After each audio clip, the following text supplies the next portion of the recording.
Thank you for turning to page 121. Today we're going to take a look at one of the first things I will go over with anybody that I'm teaching to play Battletech, and that is the Battlemech sheet. This is the Battlemech record sheet. This is the entire Battlemech. This is the sheet that you use to see what happens to your mech in the course of the play. So I'm going to go over the sheet and show exactly what's on here and how you play it, and a lot of that will show how the game itself plays. Not go into a lot of details about shooting to hit and damage and things like that. I'll touch on damage quite a bit actually, but I'm not going to talk about to hits that much. And I will talk about movement, but I won't be showing exactly it. I just think this is a good place to start showing someone how to play Battletech. Both mechs are 60 tonners, so that makes them heavies, and they're on the low end of heavy, but they are still heavies. And the first one is a champion. And the second one is a Rifleman. The champion is very heat friendly. The Rifleman is not. I'm going to go over both and show you how to kind of work a heat budget and how that can impact your game in Battletech, and the pros and cons of having a mech that runs hot or a mech that has fewer guns, both of which will be shown today. So that's it. Real quick, subscribers, please do. I want to keep the channel growing. Also, I have a Patreon. Please take a look. Anybody who has subscribed or joined my Patreon, thank you very much. Also, I will be at Adepticon. It starts on March 22nd, goes through the 26th. I will be there on Saturday, March 25th. I'm not holding any events or doing anything. I'm just going to be wandering around as someone at the convention. But if you see me, I'll be probably wearing a Doc Savage t-shirt. If you see me, say hi. Chief reason I'm going is Adepticon is primarily a Warhammer 40k tournament, which I do play and my son Adam plays, but I'll be going primarily for Battletech. Catalyst Game Labs usually has a big presence there. There's usually demo games of Battletech and Alpha Strike going on, and it's a good time, and it's a good place to get your hands on some nice Battletech stuff and talk to the folks at Catalyst Games, that kind of thing. So I'll be there on March 25th. It's in Schaumburg, Illinois. It's called Adepticon. And that's it. I'll hopefully see you there. Back to the important thing at hand, the anatomy of a Battlemech on a Battletech record sheet. Today on page 121. The anatomy of a Battletech sheet. We're going to take a look at a lot of information that you get on your Battletech sheet. This is everything you're really going to need to walk your mech out onto the field. And like I said, when I have taught people how to play Battletech, I always start here. I'm going to be zooming in a fair amount on this. I'm going to try to keep it from being dizzying, but I want to zoom in and show different parts of the sheet.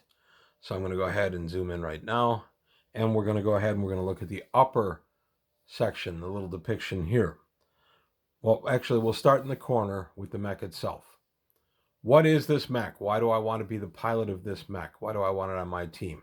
Well, in this case, it's a champion, and the code is CHP-1MB. And that's just a designation to differentiate from other types of champion battle mechs. And it is a 60-tonner, which is the lowest end of heavy mech that there is. It has a 5 walking speed, which is very fast, and an 8 running speed. Very fast mech. Its tech base is Inner Sphere from 2750.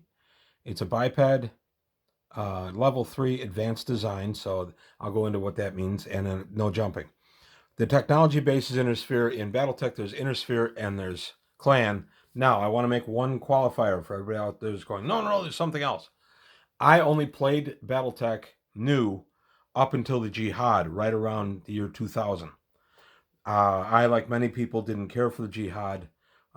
It's just a breaking point they put into the game where a lot of the old worlds that I liked and a lot of the old stories I liked were removed in favor of going in a different direction. It was an editorial decision, and it was one that really, it cost them my business. And I wasn't alone in that. A lot of people left during that era. So anything I'm talking about here is only going to go up to basically about 3067, which would be the FedCom Civil War era, and maybe a year or two after that.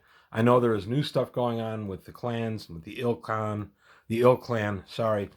That was a big thing from Catalyst Game Labs. I am not up to speed on that yet. I will be getting up to speed on that. It's just nothing I have taken care of yet. So if I say something like there's only 2 types of tech, that is as of 3067. And it is a level 3 advanced design. There are different levels of mechs you can put out on the table. For me, I would not bother with the lesser designs necessarily, although there are exceptions. I would go with the more advanced design. And then we take a look at our weapons. We only have 2 on this mech.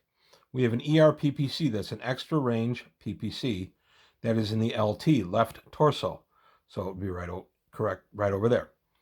And that generates 15 heat, does 10 damage, has a short range of up to 7 inches, a medium range of 14, and a long to 23. So it's got quite a long reach. That weapon is accompanied by 1 Gauss rifle, one of my favorite weapons in the game. That's in the right torso, so it'd be on this side of the mech. And that only generates 1 heat, does 15 damage, a minimum of 2. That means that if it's closer than 2 inches to its opponent, it actually suffers a penalty for each inch it's closer to its opponent, because it's harder to bring the gun to range, or gun to bear. Short range is 7, medium range is 15, and long is 22. So this is a long-range mech, and it's a fast long-range mech. So to my mind, this is a pretty good mech to put out there if you're going to be out in an more open area where speed and distance are going to matter. However, this one, because it's can fight pretty close in, if you need to use it in an urban setting, which generally goes to shorter ranges, it would still be okay for that role. It has 16 rounds of Gauss rifle ammo. You have to, each time you fire it, you take 1 off. You can only fire the Gauss rifle once per turn. Total heat sinks are 10, but they are doubled, so this mech will dump a total of 20 heat, and it says right here on this neat little sheet, the weapon heat is 16. That's the 15 for the ER-PPC and the 1 for the Gauss rifle. For walking, it generates 1 additional heat, and for running, it generates an additional 2. So the maximum heat det of this mech is 18, 16 plus the 2 for running. In Battletech, you're almost always going to move your mech. It's going to be very rare you're going to let it stand. So your heat budget is not a problem on this mech, because whatever heat you create, you dissipate. And heat is a very important thing in Battletech. When we get down to the heat scale, I'll go over that a little bit. But this, because the sheet has pretty much all the high notes on it, that's why when I'm training somebody how to play Battletech, this is why I do it. I've taught both my kids, of course, my entire D&D group how to play Battletech, but I used to do demos at 3D House of Games in Mokina, Illinois back in the 90s. We had tournaments there that I participated in. I've taught a lot of people how to play Battletech. So now we're going to take a look at the LRM status. If it's standard or hot loaded, and that's a decision you make in the design, if it's going to be standard or hot loaded. I'm not going to go into either one of those. I'll touch on that when it's actually, it doesn't even apply in this one. What am I saying? There's no LRMs. LRMs are long-range missiles, and standard or hot load is a variant on that, but there isn't one here. It's just on the design sheet. And then auto eject is operational or disabled, and that can be more of a story thing. If your mech warrior is a recurring type mech warrior, which can be a lot of fun in Battletech. And now you have your warrior data: his name, his gunnery skill, and his pilot skill. And this is very important, because your gunnery skill is going to dictate your starting to hit number. Your pilot skill is going to dictate how easily you can keep your mech upright in the inner sphere. Standard gunnery skill is a 3, and a piloting is a 4. And I'll go into what that means in another video. And then, of course, for a number of hits taken, there's a number of ways you as the pilot can get injured. And if you are injured, you have to make a consciousness check based on the number here. And everything in Battletech is on 2 dice. So if I take 1 point of damage, I have to roll a 3 or greater on 2 dice, all the way up to taking 5 points of damage.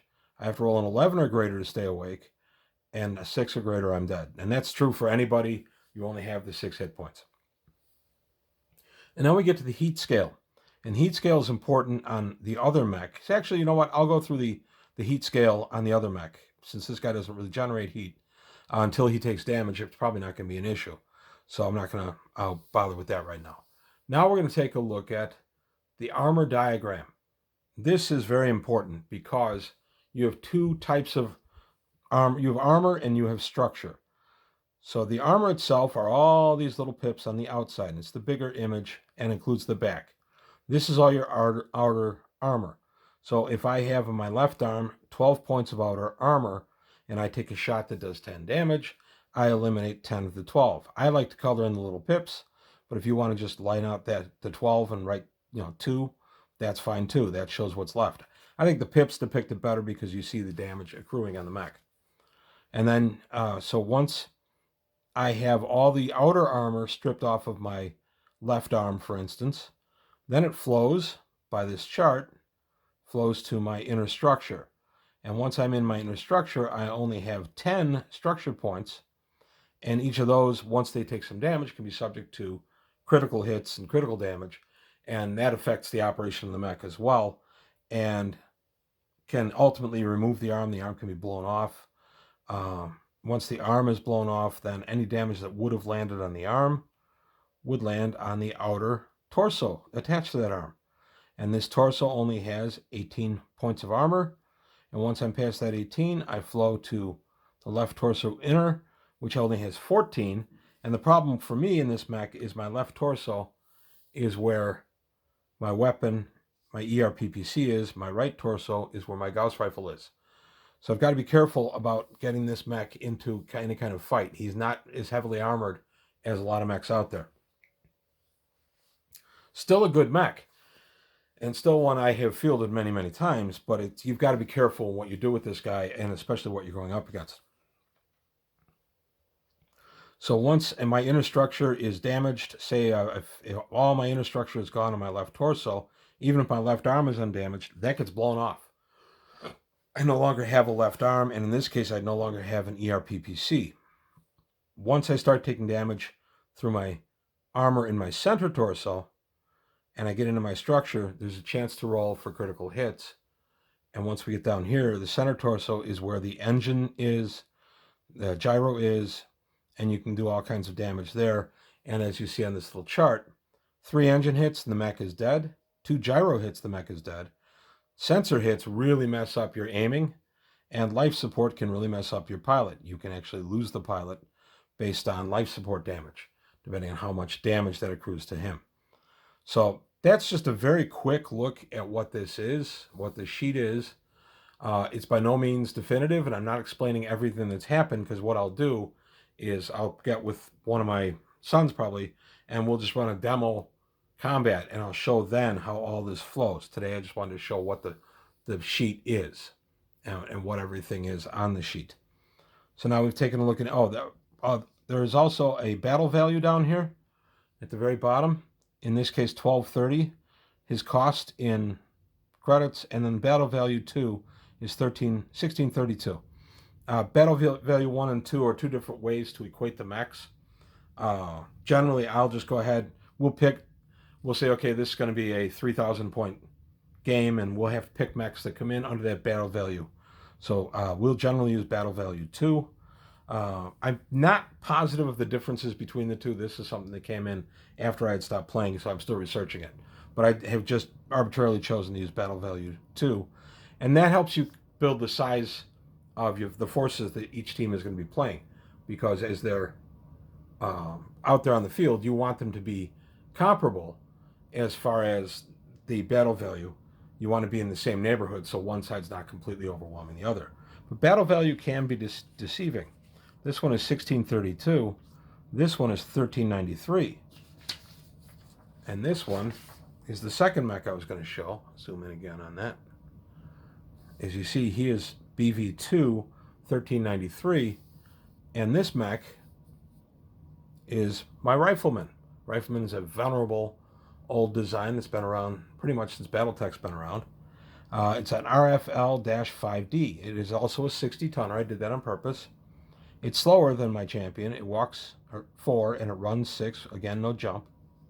The tech base is Intersphere 3050, so it's a more modern technology applied here.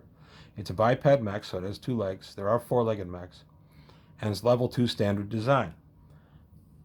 Now we get to the weapons inventory, and here's where this mech is good and bad. It has an ERPPC in the right arm, another ERPPC in the left arm, a large laser in the right arm, a large laser in the left arm, and 2 medium lasers in the center torso. So this mech has a lot of guns, which is good. In Battletech, you want a lot of guns. What's bad is this mech, with all this heat, generates 52 points of weapon heat, but it can only dissipate 34.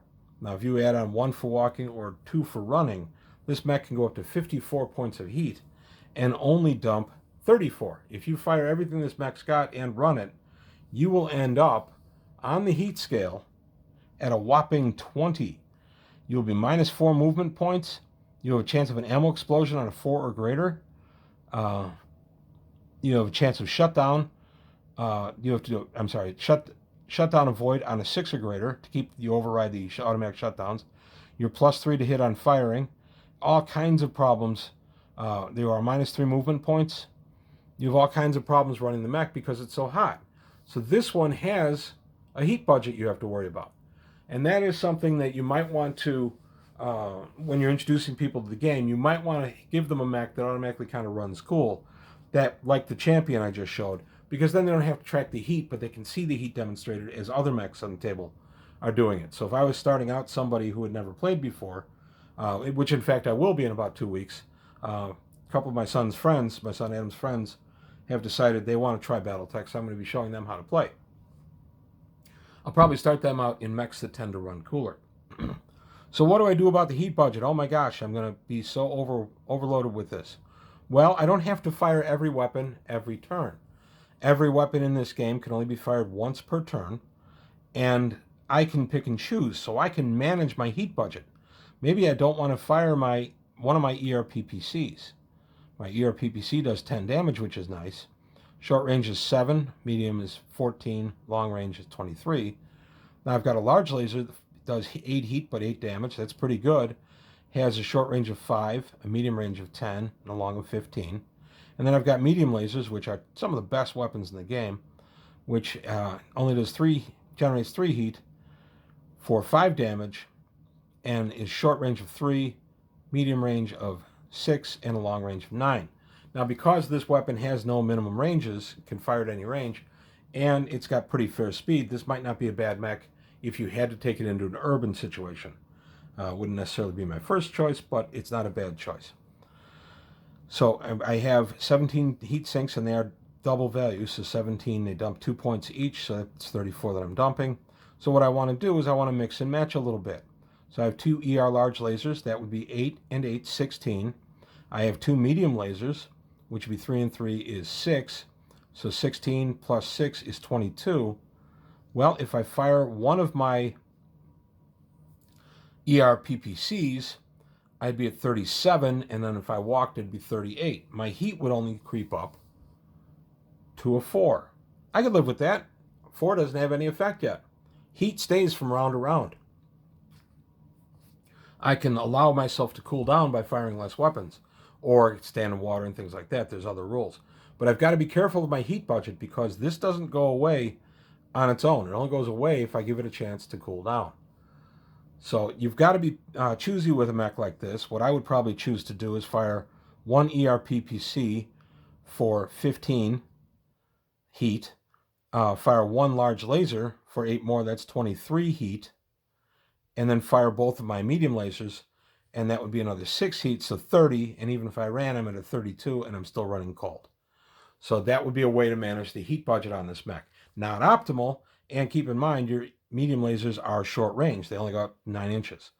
So there's going to be things you're going to have to choose, and there are going to be times when you're going to just do what they call an alpha strike, which is where you go ahead and you unload everything you've got regardless of the heat, because it's a chance to put down a damaged mech. It's just a golden opportunity that you can't pass up. So this is a selection of mech that runs hot, and you would have to be a little more experienced to operate this mech properly. I'm not saying you have to be a master or anything, but you have to at least be familiar with the core concepts of the heat management. The other thing about this mech is its weapons, its ERPPCs and large lasers are located in the arms, which makes them kind of vulnerable. Battletech rolls damage randomly, and the arms only have 15 outer armor and 10 structures. So 25 points of damage to the left arm takes out my left arm. It also takes out one of my ERPPCs and one of my large lasers. This guy is not going to stay in battle all that long because of that. He's going to end up losing his weapons. You tend to hit the arms a pretty fair amount in Battletech, and if you don't, you tend to damage the torsos, which can affect the arms. So again, when I do a battle demonstration, I'll explain that. And then the other problem with this mech, and the reason his battle value is so much lower, is any 3 engine hits destroy the mech.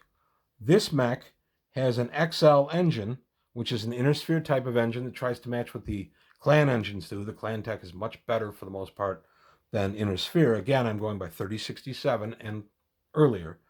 But the left torso and the right torso are each carrying 3 engine points.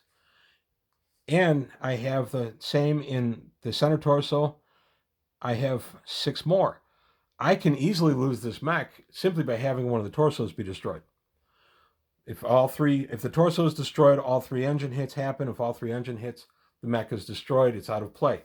So this mech ends up being much more fragile than the champion that I showed a moment ago, simply because of the XL engine. I'm not saying don't take a mech with an XL engine. I am saying be aware of that as part of the selection process for a battle mech. So that's really it. That's all I wanted to go to show on the sheets today. Just how to read them. I realized I touched a little bit about movement and a little bit about damage, and that was intentional. And when I do my demo, which will be probably in a few more videos, I'm going to go ahead and show how the damage is applied. What I might even do is just do a how to hit, how to damage video without playing, and just show you how you would fill out the damage on the sheet. I probably will end up doing that. So that's all I've got today on page 121. If you have any suggestions of any way I should alter this, I decided to go this route, by the way, because there are a ton of tutorials online for Battletech. I'd never seen one that started with the Battlemech sheet, and since that's the first thing I show a new player, I thought I would just go ahead and teach it the way I would teach it if you were sitting at the table with me. So that's just the way I would do it. My next one will probably be hit and damage, and then either include movement in that, or just do a separate video on movement. I haven't decided yet. So any suggestions or comments, please leave them below. I want to thank you for your time. Thanks for watching, and I'll see you next time on page 121.